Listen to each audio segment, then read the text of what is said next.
So thank you, everyone, and thank you, Kristen, for having me.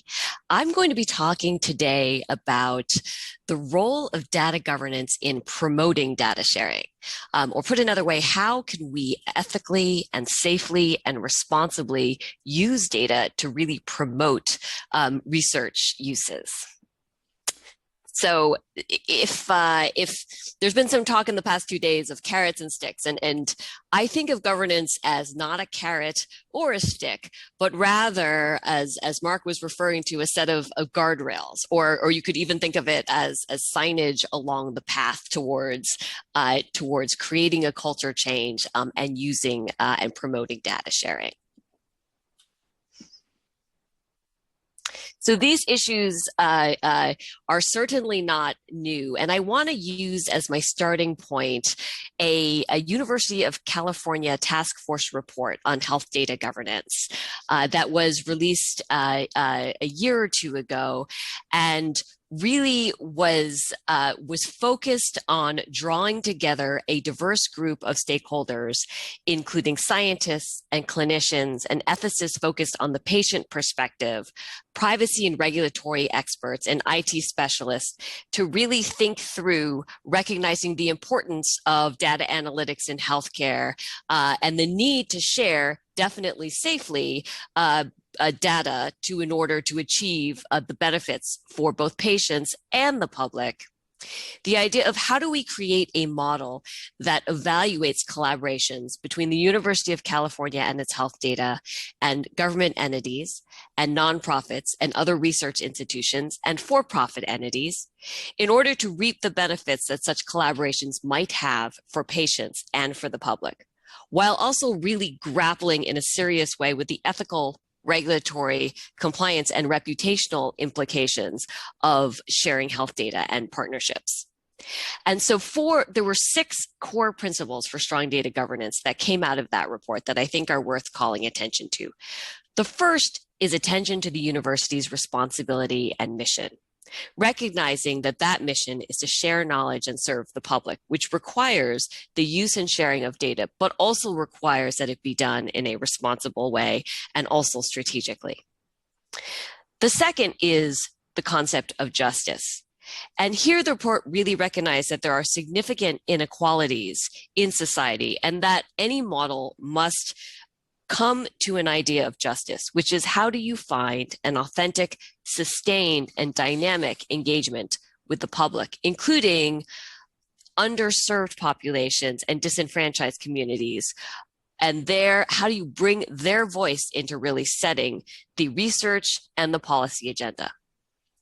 The third is the concept of active stewardship, because trustworthiness is critical to achieving the sharing of data, and that must be done on an active basis. The fourth is trustworthiness and patient engagement. And here it's pretty clear, and we've heard, I think, several times over the past days, that data practices and procedures need to be worthy of the public trust, and that the entities that hold the data need to be transparent about what their activities are involving data. Fifth, sharing data outside UC for public benefit. This is really in recognition of the importance of collaborations and that the importance that these collaborations might play in actually yielding benefits for both public and the UC community. And finally, the idea of promoting alignment and collaboration. So data sharing arrangements and any agreements should not prohibit the use of data in furtherance of other broader missions that the university may have. So those are very high-level principles. And there were 3 specific recommendations that came out of the report. The first is to pioneer a patient-informed, justice-based model of health data use that will really demonstrate the need for and benefits of active data use. The second is to establish a system-level health data office to identify and accelerate projects and partnerships to realize the public benefits of collaborations. And the third is to develop criteria and processes for evaluating projects and transactions involving access to UC health data by outside parties. So that is a starting place. And now what I'd like to do is dig a little deeper into what are some of the tools that you can use to build good data governance. And I think if I had to pick a word that I hear that encapsulates all of the concerns that I hear raised and a way through those concerns, it would be trust. And 4 tools to build trust are here on this slide, and they are context, transparency, data security, and data stewardship. The idea of context is that patients or consumers really do not want their data being used in a way that they would not reasonably expect given the context in which they are providing that data. However, in other contexts, they are very willing to have their data be used and shared to achieve purposes that they agree with. And so how do you sort of take that and apply it in sort of more concrete situations? As a starting point, I think it's worthwhile asking a couple of questions, recognizing that the context decision will drive, I think, a number of governance decisions down the road. And so the first is, how is the data being used? Is there a clearly articulable public benefit? And what are the downstream uses that might be contemplated with the data? And are any of them things that would, I think, startle patients if they realize that their data was being used in that way? Second, with whom is the data being shared? So I think here we're seeing a research that shows that patients are certainly have different levels of comfort sharing with different types of entities. So many patients, I think, are comfortable sharing data with researchers within their own healthcare institution, for example.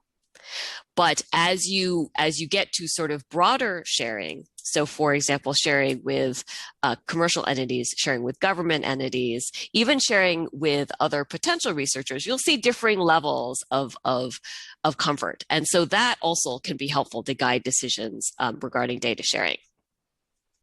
Third, and this is echoing what my 2 other co-panelists have spoken about so far, and is definitely a critical issue, is the data de-identified?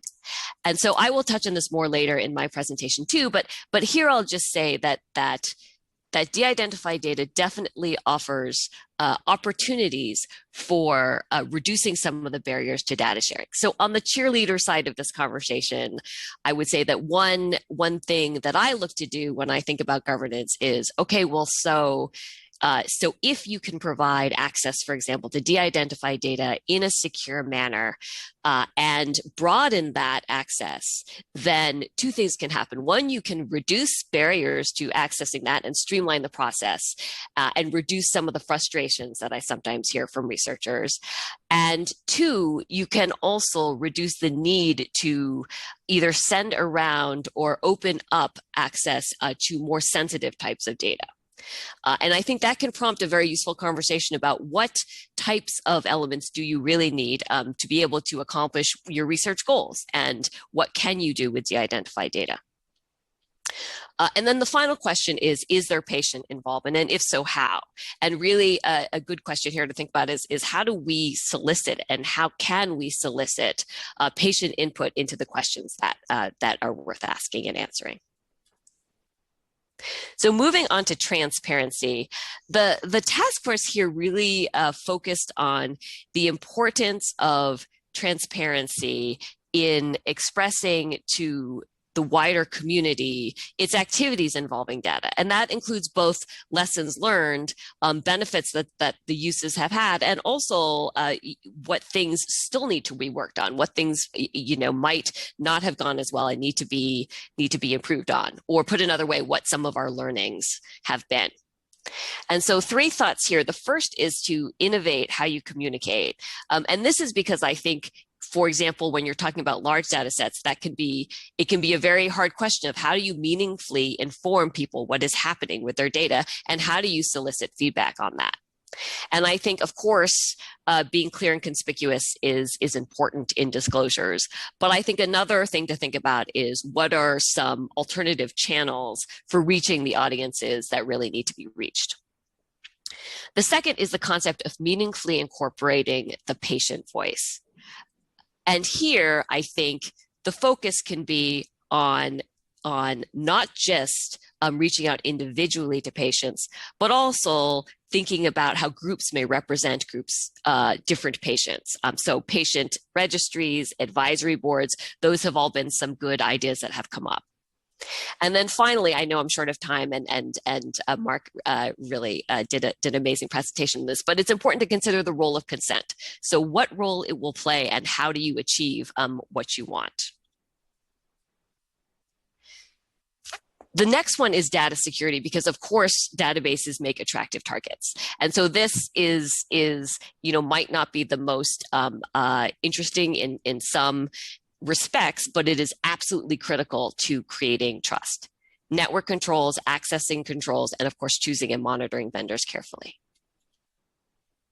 So I want to spend a moment on de-identified data, as my co-panelists have, and this slide is really the other side of what I was talking about earlier, which is to say de-identification, of course, reduces privacy risks, and that should be part of anyone's governance plan, but it does not eliminate privacy risks. And so again, I think the questions to ask are: who will have access? Will it be in a secure enclave, or do you expect to send it out? If you're sending it out a large data set of row level data, that can create certainly re-identification issues, and also the group harm issues that Mark has raised.